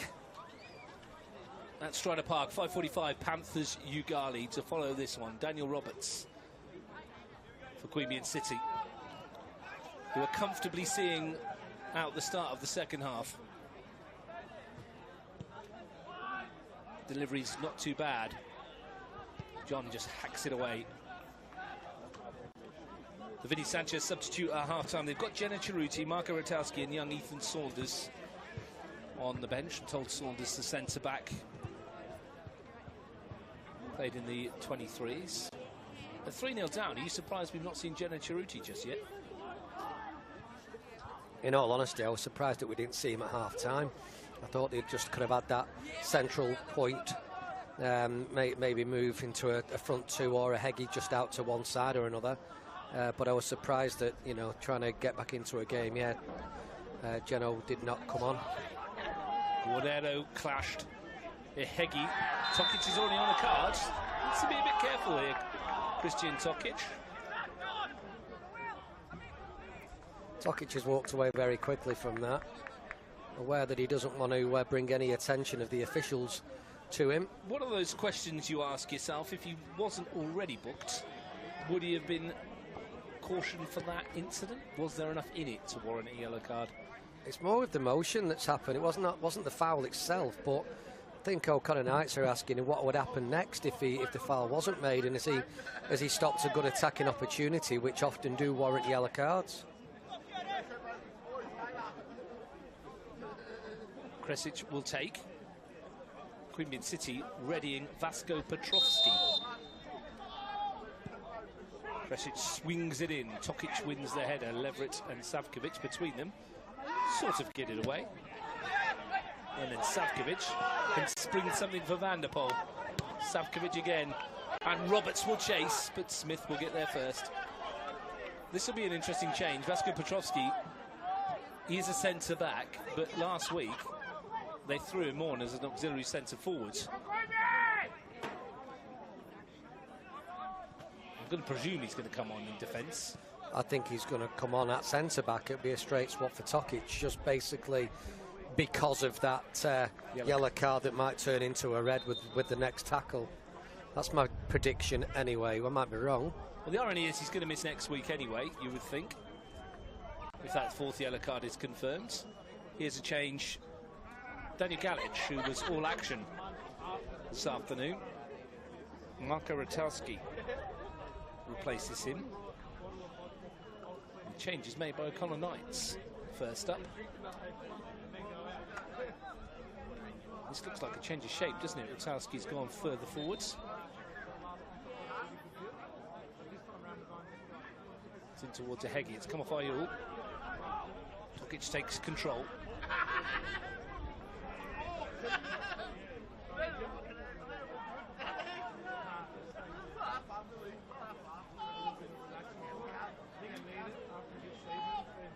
Talski's gone into the front three. Yeah, he's gone onto the right-hand side of the three. Kresic has come over to the left-hand side of midfield, it looks like. Left side of midfield three. There is Ratalski.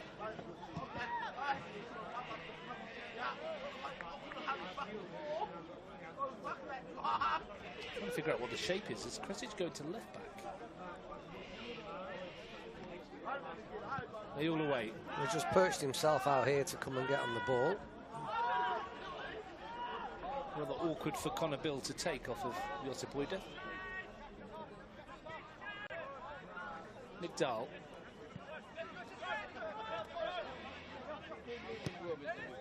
Uyda forward. Tokic easily read that.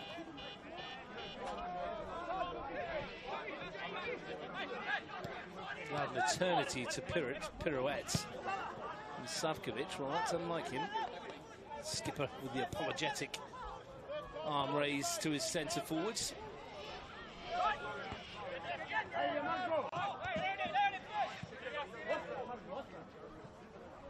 few questions at the start of the season how Marko Savkovic might cope with the step up in class from CPL to NPL, and well, he's not put a foot wrong. Now Christian Tokic is going to come off. Vasko Petrovski is going to come on. And that is the change. Like I said, we need to do our maths around the Tokic yellow cards. I believe the one in the first half might have been his fourth of the season. Vasko Petrovski, though, with the Viking beard and the samurai bun.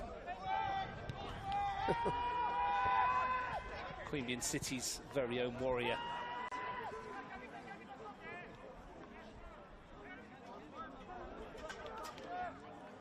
No change in shape for them, it's just a like for like.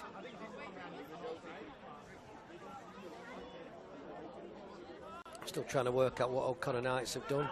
Roberts.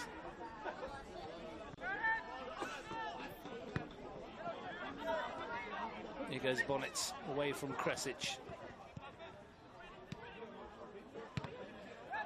It's not obvious, is it, what the shape is here right at the moment? Well, they've got Heggie just up here by himself. 2 10s in Sanchez and Ratalski. Savkovic, he's had a go. Wasn't far away, was it? No, it was from miles out as well. It was a good early hit.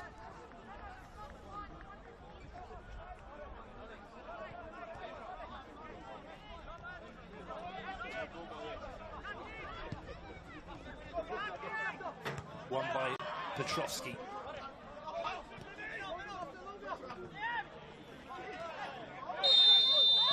Free kick goes the way of the Knights. 17 minutes of the second half gone. They haven't threatened Nick Middleton at all in the start of this second half. Now they might. Well, they're going to have to. I was expecting it to be knocking the doors down early in the second half, but they haven't done yet. It's some turnaround from the round 4 game earlier in the year when the Knights won 6-0.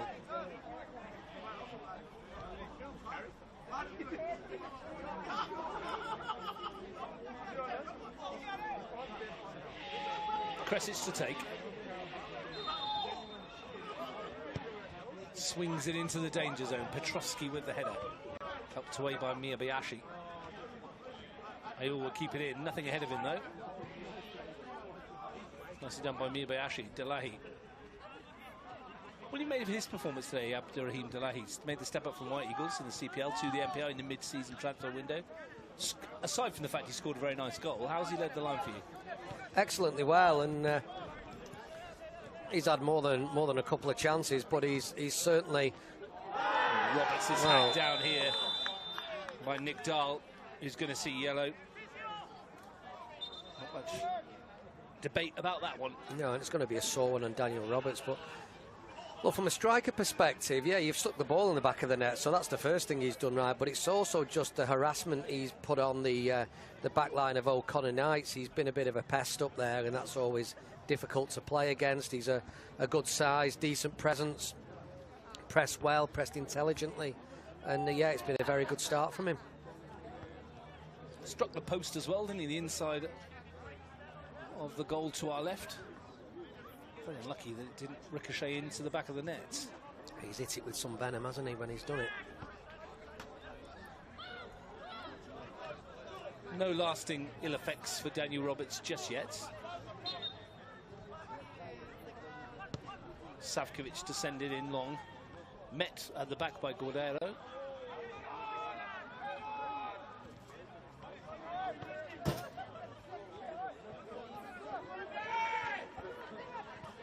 Lull has come across high streets with 25 minutes to go as Queanbeyan City are seeing this one out with relative comfort so far.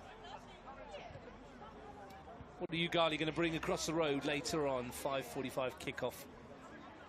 Monero Panthers seeking to close the gap. It's 8 points between them and Croatia at the top. Canberra Croatia also have a 14-goal better off difference, which worth an extra point at the moment, isn't he? Yeah, and they're not short of. Here's Michael John. Petrovski's come across. It's Michael John. There's one back. A glimmer of hope with 25 to play for O'Connor Knights. Michael John in behind, and then narrowly finishes 3-1. Yeah, Queanbeyan City just switch off. Jack Leverett just gets the ball in behind him. Great first touch across into the box by Michael John that makes him straight in front of goal and passes it home nicely. But it just might kickstart O'Connor Knights. They could do with it. We said they barely threatened in the second half, and yet here they are on the score sheets, potentially 1 goal away from causing more issues.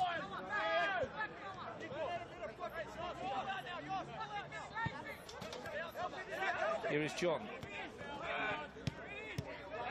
Leverett's. Nick Dahl.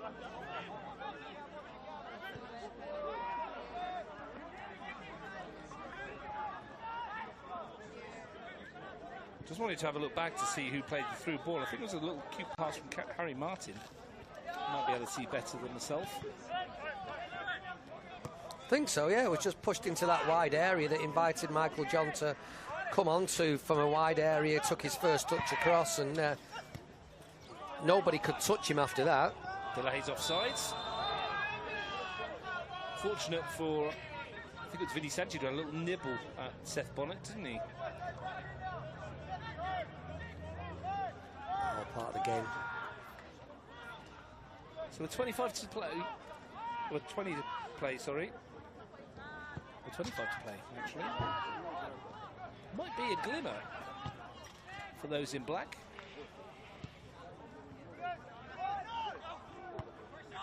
Well, another one, and the nerves would certainly be jagging, wouldn't they? Leverett's. One back by Sanchez. Switch from Savkovic. Van der Poel, the target, that skips off the surface. Going back to the goal from Michael John, though, really good example to any youngsters who are watching of your first touch across the defender. He's got no choice but to either let you go, and if he brings you down, well, it's a penalty, potential further sanction. But it's a really good touch to open up the goal. It shows his experience and his quality there, doesn't it? Because you know how many players you see at a younger level where that first touch would be still down the line and towards the inside side netting and can't get the body across to shoot, where MJ's then was, you know, that little touch right across the back line of Queanbeyan City, and Noel Guerrero presented a great finish for Michael John. It's funny how goals can change things. They're just a bit disjointed at the moment, Queanbeyan City. For the first time in the game over the last 5 minutes, they've been great until then. Bit of belief in O'Connor. Kresic over the free kick. Michael John's come alive after his goal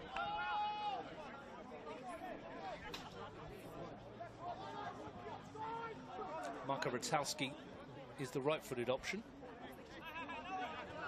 It very much looks like Niko Kresic.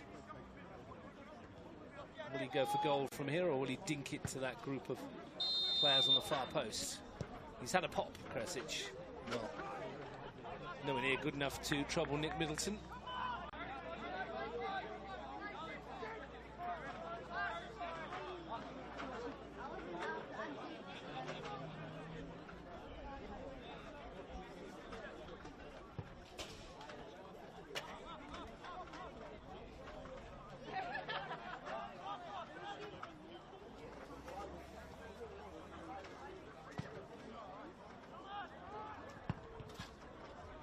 Middleton be very cross, I think, about his clean sheet going out the window. Most goalkeepers are. Yeah, definitely take pride in that, don't they? And so they should. Hoyder. One for Sanchez to get after. No foot against Vinny Sanchez. While you're trying to figure out the shape of O'Connor Knights, is it perhaps played into their advantage in that maybe Queanbeyan are trying to do exactly the same thing? Yeah, and they're playing a bit off the cuff, aren't they? And it's like a bit unpredictable. And with that, you're trying to defend against their shape and see the game out. And yeah, it's just a bit of all over the place. And that unpredictability can unsettle teams. Thankfully for the benches, the sun has gone down and they can see the football match. Unfortunately for the benches, the sun has gone down and the temperature's dropped. Yeah, they're like sitting in the fridge over there now.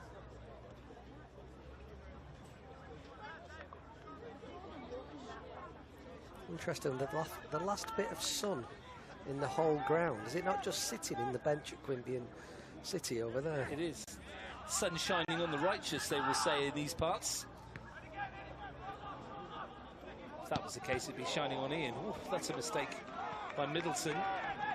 Bounces off of Isosa Ehegi. He could have gone anywhere. It's a warning sign for the hosts. Their usually vociferous support is a little quiet at the moment, even though they're 3-1 to the goods. It has been less vocal all day today, I thought I'd hear a bit more. And last home game since till August, apparently. Roberts.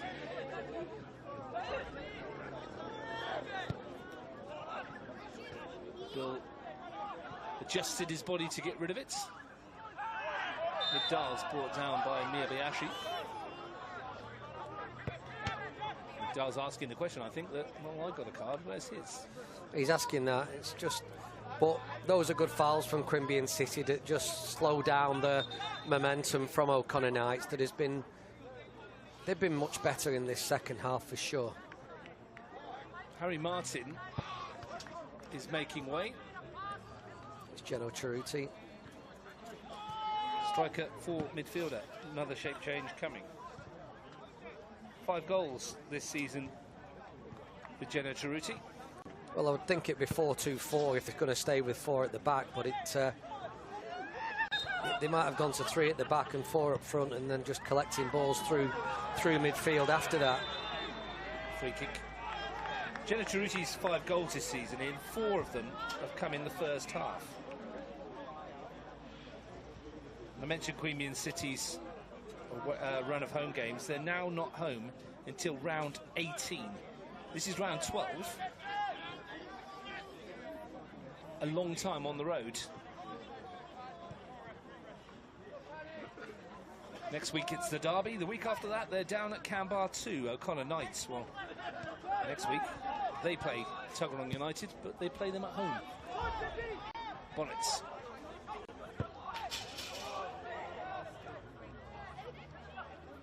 Dahl finds John.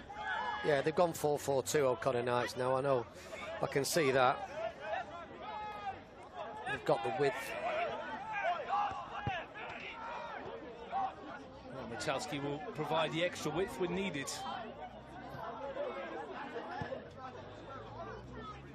Middleton forward. Marjoriebanks down. They've not found the fluency in attack that they had in the first half. There's a yellow card for Marjoriebanks.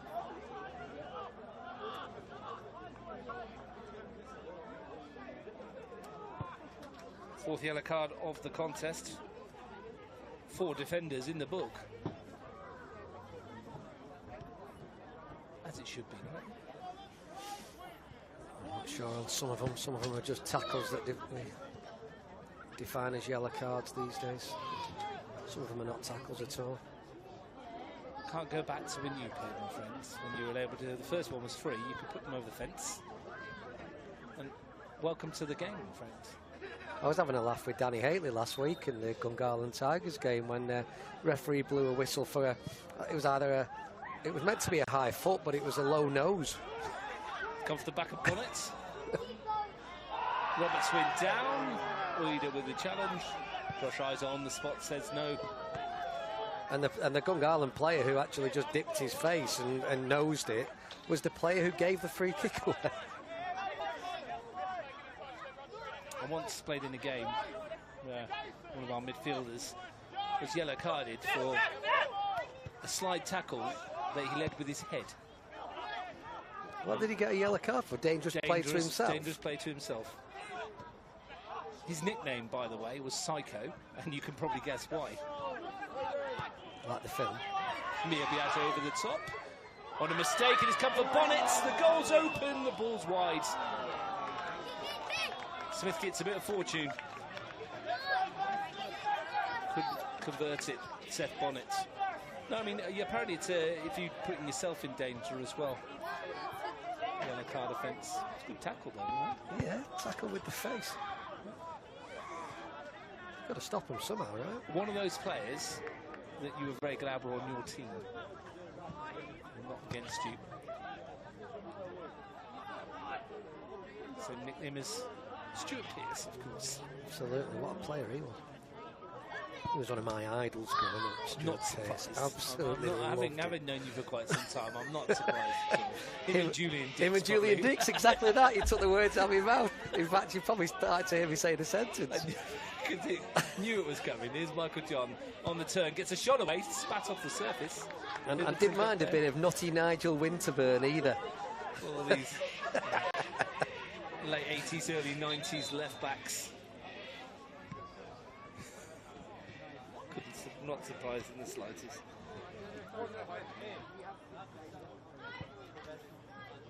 Speaking of left backs, one's down on the turf. Gabriel Ayul on the receiving end of that one. 14 minutes left of this half, the second half of the game, and Queanbeyan City leads. How are our Marble Kangaroos doing while there's treatment over there? Yeah, they're up and about a bit, actually. Having a look around, they're thinking about where to go for dinner tonight, probably. A few places around here where they could get a good scram. Monero Panthers Supporters Club is one of them. I wonder what they're doing tonight for you. I'll find out later on. Not dolphin potatoes, I can tell you that. No. Dorf one potatoes. You know how good I am at my pronunciations. Proper French, you are. Dorf one.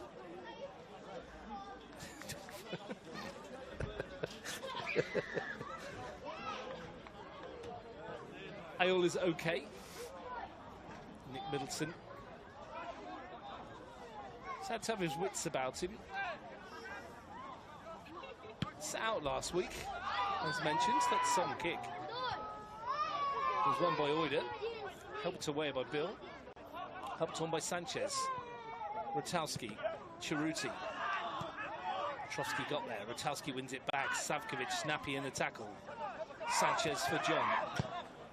Nice angle on that, and Rotowski was the target. That was nice from the Knights. Probably the best we've seen this afternoon. Yeah, they just dropped the wide players a little bit deeper to get on the ball there, and they've gone with that front two. Another massive boot from Middleton. Just keep it away from his goal, at 3-1 up. See the game out. Take the points, which would put them level with Tuggeranong United. Their goal difference would go to -10. Tuggeranong are -7. So if Tigers could do Queanbeyan a favour tomorrow, Queanbeyan might end the weekend in the top 4. Tuggeranong, of course, will have much to say about that.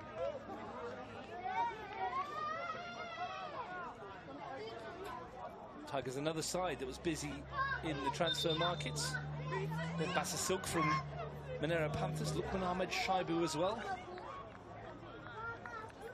He's made a good start, Ben Silk. I've admired him for several years. Very technically good, but also really hard working.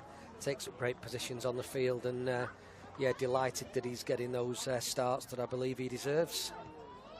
Charlie Ray and Mishko Nelmoski coming on. Daniel Roberts and Abdurrahim Delahi going off for Queanbeyan City.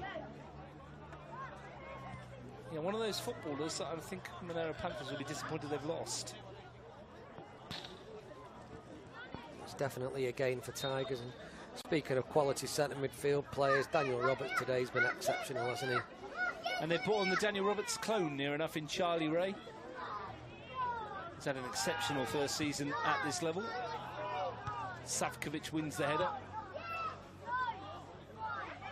Centre forward needs a bit more experience, doesn't he? Mishko Namoski, only his 308th National Premier League game today.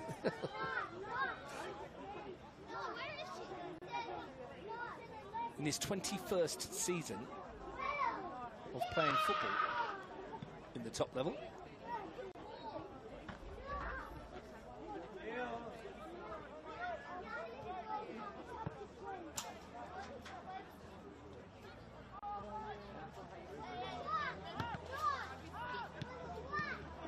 Savkovic. Mishko Namoski.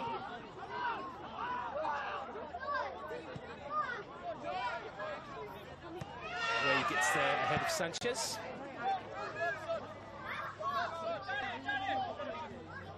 Is there to be a twist in this tale? There's 10 minutes to go. After getting one back, O'Connor haven't looked like getting a second. But they've got some serious firepower up top now. The game can change in an instant, though, can't it? And like you say, they've gone with two big strikers up there now, who are both looking to grab a goal in these late stages, and then who knows?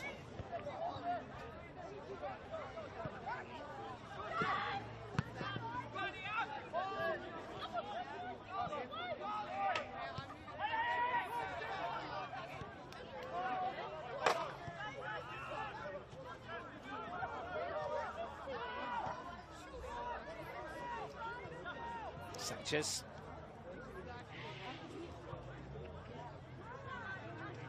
Tony Oliveira is a big watcher of NPL games. Just sent us a picture saying Bradley and Nikki Oliveira, his son and daughter-in-law, had their first child on Wednesday. He's become a granddad. Wesley Oliveira, bonnet in. Future Bolton left-back, he's calling him already. Yeah, that's amazing news. So delighted for Brad and family, and Tony, of course, grandfather. But now Brilliant's worked really hard for that, the family, and no, absolutely delighted that they've had a little one today. Brilliant news. Another member of the football family, hopefully, in years to come. Oh, I would have thought so. Mishko Namoski for Queanbeyan City, seeking another. Lifting it into the danger area. Petrovsky! Well, that would have taken the house down. What a chance. Vasco Petrovsky.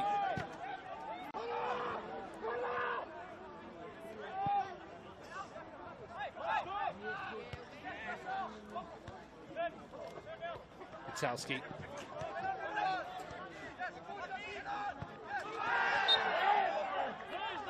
A few challenges going in now. Marco Witalski on Takuya Miyabayashi. Yeah, but again, I mean, it's not the smartest thing from O'Connor Knights, is it? Because it just slows the clock down for Queanbeyan City and just takes the momentum out of the game, and, you know, they're not going to get back into it. Miyabayashi looks in a little bit of pain there, doesn't he? I don't know whether it's just clashed knees as he's turned into the player when he was fouled. Marco Witalski clatters him in midfield and then stands over and goes, sorry, mate. Yeah, well, he's saying, you know, hurry up. We still need to get back into this game.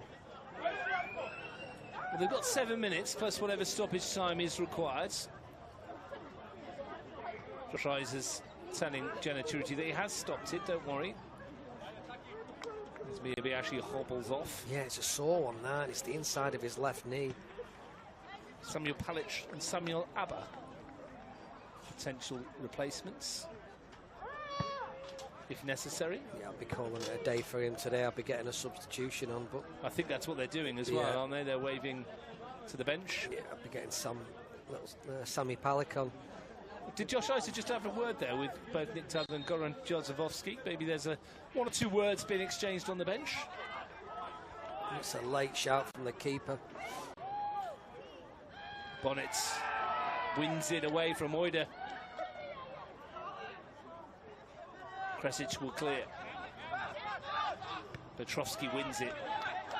Savkovic helps it on its way. Namoski to help it to Bonnet, who stopped his run.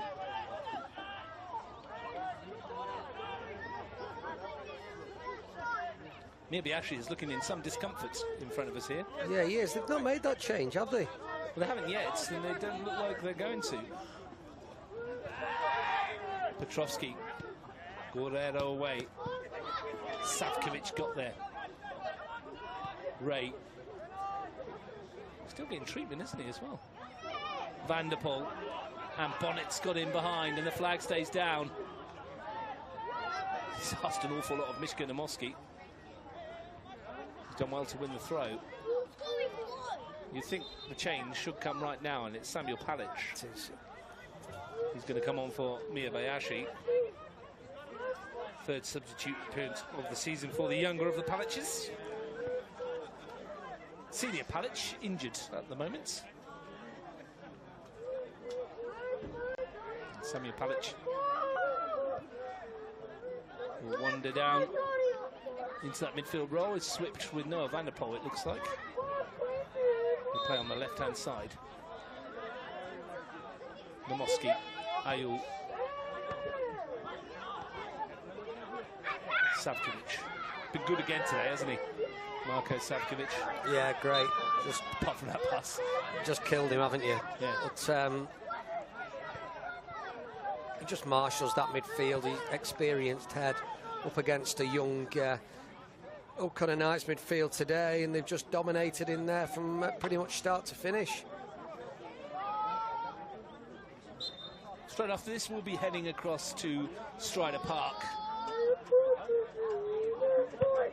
for Panthers and Ugali. Namoski into the area, won by Guerrero, and then clatters into Smith. Free kick will go the way of the Knights, who are seeing their brief foray back into the contest ebb away. Ratowski. Ricochet falls beautifully for Jenna Churuti. Forces his way through Guerrero and Petrovski. Whatever the decisions here, I have no idea. Drop ball, hit the ref. Namoski. Oh, it's nice feet. Sanchez nicks it away. Marjoriebanks forwards. Sanchez has it back. Churuti. Guerrero goes to meet him. John. And Marjoriebanks. Dahl. Good chest down to himself. Good touch, Nick Dahl. Ehegi to turn. Looking to draw the foul if he can. Savkovic away, anywhere will do. Oida. Bill. Sanchez. Bill. An injection of forward thrust from Connor Bill. And brought down by Charlie Ray, who sees yellow.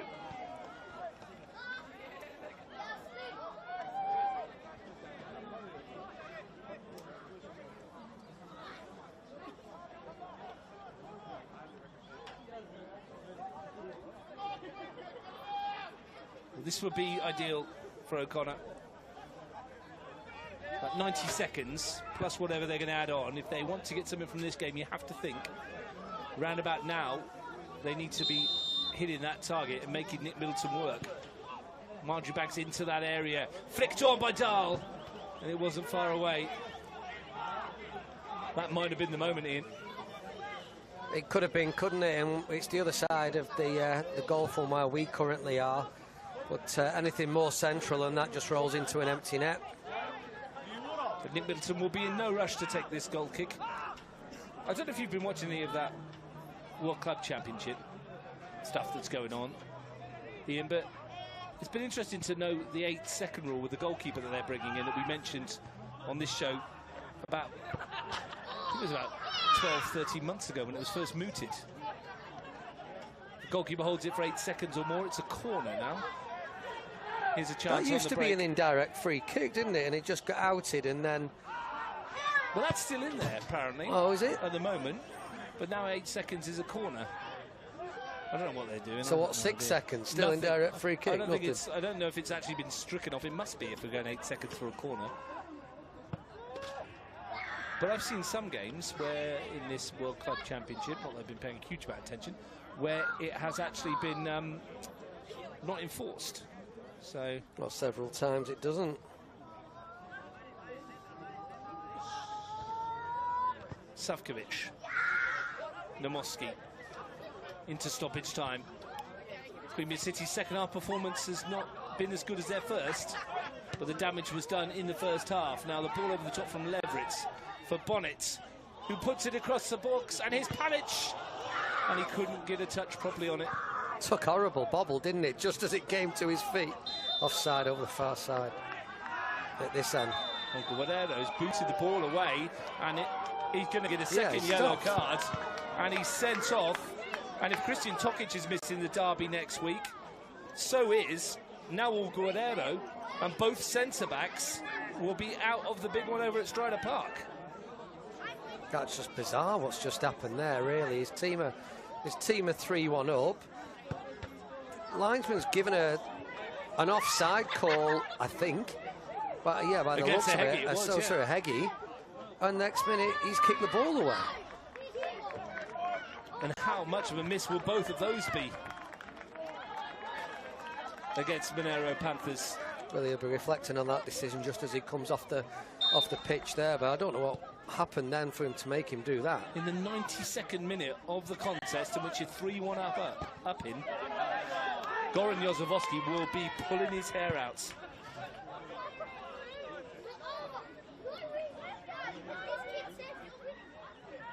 And the centre-back pairing that we're seeing there right now in Vasko Petrovski and Marko Savkovic might be the one that lines up over the river next Saturday night.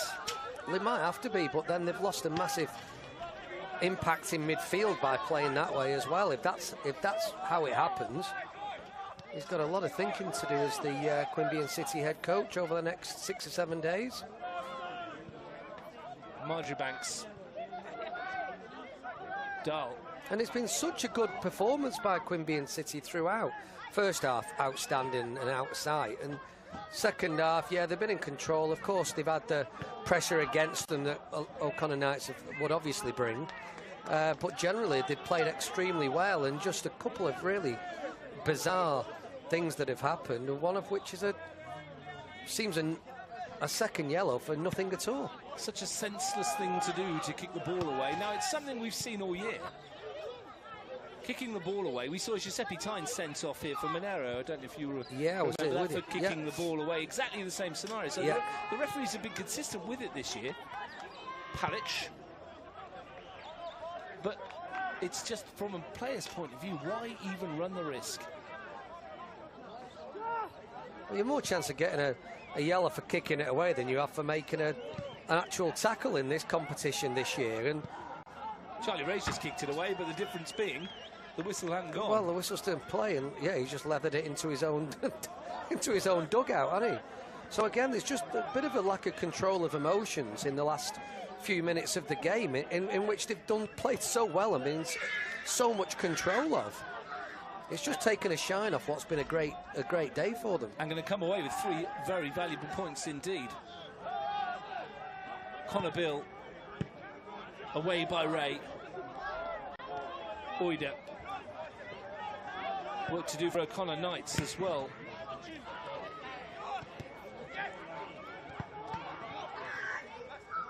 Oida again. They'll hope to have some of their bigger hitters back next week. That's a good touch from Chiruti. Here's Ratowski. Went for goal.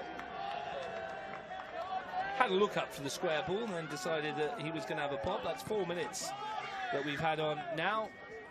Josh Iser's going to have a bit of a look at his whistle again. I don't think there'll be much more. Ian and Queanbeyan City, well, they'll win the game. They'll get the points.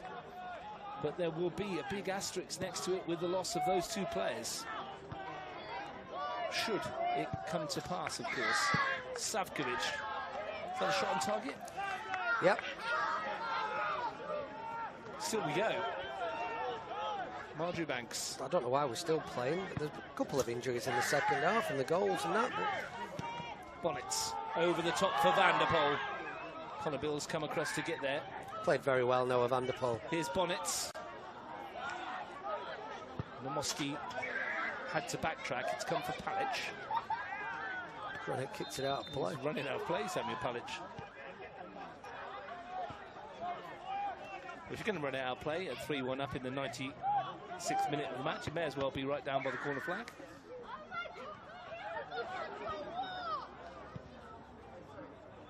Searching ball from Bill, won by Savkovic. Namoski. Chiruti. Dahl. Charlie Ray needs to be careful as well. He's on a yellow. Ehegi. Here's a chance for Chiruti. There's plenty over. One of them was Ratowski. The pass wasn't good enough. And Vanderpoel did enough, but Ratowski's won it back. Work rate from Vanderpoel again. Absolutely fantastic. Oh, that's a lofted ball in. And there's Ehegi! And they've got another! 6 minutes into stoppage time, I saw Ehegi from Ratowski's ball. Is there time for O'Connor Knights? Well, I very much doubt it, but that's an unorthodox ball that's been put across into the box, and you've just got that height advantage from Ehegi there, which with the other players on the pitch you don't necessarily have. And I saw Ehegi nods home his second of the season, his 73rd of his career, and Ian, you'll love this. Marko Ratowski, futsal aficionado. That was a futsal delivery. Yeah, moving on. Bonnets. Do you know what it reminds? Do you remember Karol Poborski, 1996 Euros for the Czech Republic? Yes. With that little dinky finish like that? Yeah. See, that was a football finish, yeah, not futsal. Football finish, but that was a cross, that one. Marko Ratowski plays a lot of futsal. Here's a touch for Chiruti to chase, surely not. And you got there. Josh Iser says that will do. And Queanbeyan City, well, they didn't exactly hang on, Ian, but it was a little bit nervy for about 30 seconds after Ehegi's goal. Yeah, caused just by lapses in concentration and discipline with Queanbeyan City. What before that was a brilliant performance, especially in the first half. They were exceptional, completely dominated the game and were rightly in the league. O'Connor Knights huffed and puffed and couldn't blow the Queanbeyan City house down in the end. Queanbeyan did the damage in the first half. 3 goals in the first 36 minutes. Noah Vanderpoel, Abdurrahim Delahi and Daniel Roberts had them cruising. 2 back for O'Connor in the second half. Michael John Isosa Ehegi means that Queanbeyan City get the points, but at what cost? Both centre-backs, Christian Tokic for the 4th yellow card this season, and Nawal Guerrero with a straight red will potentially miss next week's huge derby. At the moment, though, Queanbeyan City will celebrate the 3 points that might get them into the 4 by the end of the weekend. We will see. Full time at High Street, Queanbeyan City 3, O'Connor Knights 2.